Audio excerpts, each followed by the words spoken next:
Okay, very quick disclaimer. I do not know anything about auto racing of any kind. I've watched a few races in my time, but I don't really follow anyone. I was sort of around when I was a kid. Jeff Gordon was one of the big racers that I sort of heard people talk about in NASCAR. That's as far as my knowledge goes. So if this film misrepresents F1 racing, I wouldn't know. Also, I'm aware it is a fictional story, but in both those cases, I don't think that disqualifies me from talking about it, since I don't think something has to be based on a true story, or you have to be a hardcore fan of the sport to critique a movie about that sport. Rocky, of course, is fictional, and most people who watch that agree that it's one of the best sports films ever made.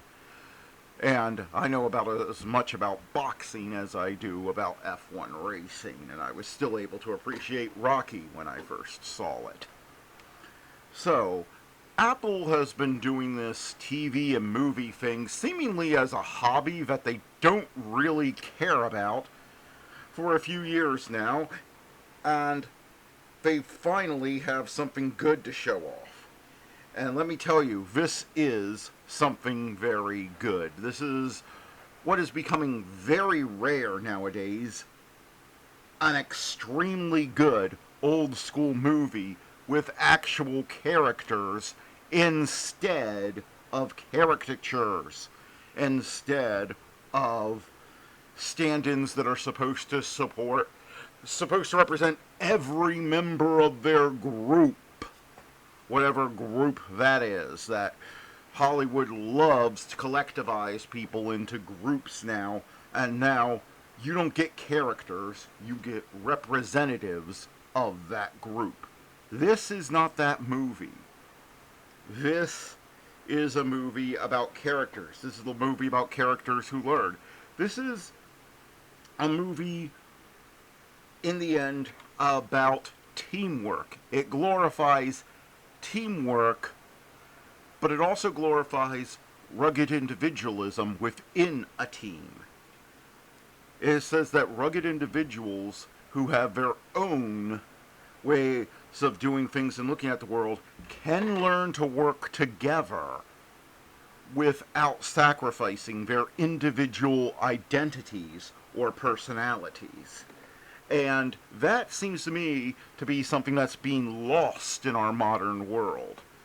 But it adds a powerful dimension to this film that makes everything much more intense. And this is the single most intense film I have ever seen about auto racing. During the auto race scenes, my hands were gripped to my seat. I wasn't even watching this on IMAX. But I was watching it on the largest screen in the local area last night. I was watching in the front row where it took up most of the screen with a very good Dolby Atmos system in this theater. And boy, do you feel like you're in the car. And this is incredible. For the first time in my life, I think I've seen a $300 million movie where I know where the money went. There is no way these race scenes were cheap to produce, and there's no way shooting them the way that they did was cheap. And every beat of this movie, I'm sorry if this doesn't sound that descriptive, but I really think everyone should see this movie, and I don't want to give away spoilers. This movie wasn't even on my radar. I saw a trailer for it. There was a trailer for it when I went to see episode 3 earlier this year. I wasn't even aware if this was a movie that was being made. Then I saw a trailer before episode 3, and my sister and I thought it looked really good, and she wanted to see it, so we went to see it last night. So that's how it came on my radar, and I was glad I didn't know anything about what was going on in this movie. But I'm just going to say it is the best movie I have seen so far this year, and it is one of the best movies about auto racing I have ever seen.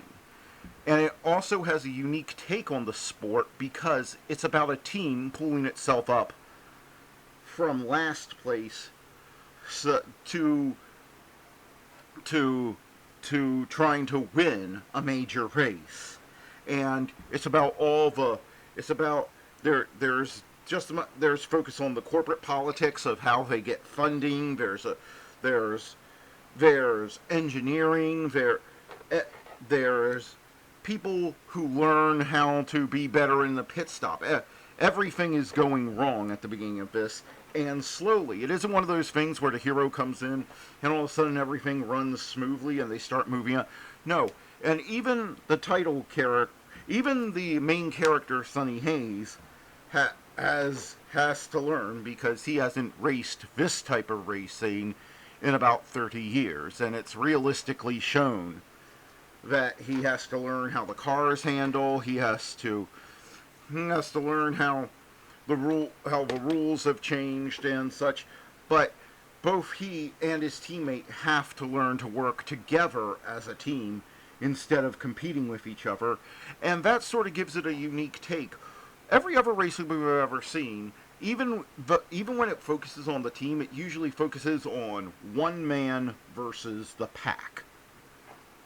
And but this is more about having to learn to work as a team against an opponent. And each race, there are multiple races in this movie, and you would think that would get boring, except it doesn't, because they set up stakes, individual stakes for each race. Each race has its own stakes, and each race has slightly higher stakes than the race before it, so it builds up and builds up and builds up until you can't stand it, and you're actually doubting what the outcome will be at the end of the last race. And then the outcome that you get, while not isn't 100% optimal for our characters, but it had me and others in the theater applauding at the end. I could hear people, including myself, sucking in their breath towards the end of this movie, and then letting out, exhaling in relief when we got there. So that's the type of movie it is. And by the way, I would consider this an old school movie in that, yes, it is made for adults, but the content is kept so that if your family goes to it, you're not going to have too much you have to explain to them. There's maybe a few minor curse words, and that's that. Nobody acts weird or anything. There aren't any weird identity politics or anything like that. And believe it or not, there is an actual honest-to-God love story in this, which I thought was illegal. I thought it was illegal for modern films to show that men and women have interest in each other. I thought it was only legal to show homosexuals. I didn't think you were allowed to show this anymore. But apparently you are. So, yeah, you either have to be 100% without sex or it has to be homosexual. But there's nothing explicit there. There's one scene where Brad Pitt and his love interest are kissing, and that's that. It's a very old school Hollywood thing of they're kissing and then it cuts away. And all the characters are so well developed that it's just amazing. There's a younger character who, throughout it, you're rooting for him to put aside some of the stuff that his marketing team wants him to do, which makes him bigger than the team, and he does. Brad Pitt also has to learn to work together, and it actually has a message that, you know, working together as a team and occasionally putting aside your own glory so that the team can survive is a noble pursuit. And when I saw the end credits, I wasn't shocked to find that this was from the same director as Top Gun Maverick. It has the same sort of touching mentor-mentoree story that Top Gun Maverick revolved around. And it's by no means a clone of that movie, but you can see the director has a good a good feel for this type of story. And this movie does deserve to be a hit. If you if you're one of those culture warrior people and you really want and you really say that you want this sort of, you know, the quote unquote woke storytelling to go away, then go see this movie. Support it. This is the movie you've been asking for. This isn't about superheroes. This is about, it may be fictional, but it's about real people dealing with real problems. And it is very exciting. Yeah, I wouldn't hesitate to take a kid with me to see it, just like with Top Gun Maverick, because I saw plenty of kids watching Top Gun Maverick when I went to see it a few years ago. And this has the same excitement. This will keep you glued to your seat. I mean, for the last 90 minutes of this movie, my bladder was screaming at me, and for the first time in years, I was engrossed in a movie enough that I couldn't bring myself to stand up and go to the restroom because I had to see every second of this. And I think everybody, there's excitement of racing for the younger set. There there's drama within the relationships, but it's all tied into the racing for like the female members of it, the family, and there's politics and rules and lots of engineering talk for the older set. This seems to be a movie that, without even trying, all these movies are trying so hard. Like we hear about Superman and Fantastic Four. They both do all these test screenings and reshoots and all this other stuff. But this movie effortlessly has something for everyone, I think. And it is one of the best films you will see this year. It is my favorite of the year so far. I don't think anything else is going to come out this summer that comes even close to delivering the thrills, and I definitely plan to go see it again at least once, because this is a movie that has to be experienced on the big screen. Unlike a lot of other ones where they say they want you to experience it on the big screen, but you can see how it'll be roughly the same experience sitting in your living room with your 55-inch TV and your amateur surround sound system. No, this has to be experienced. Get as close to the screen as possible.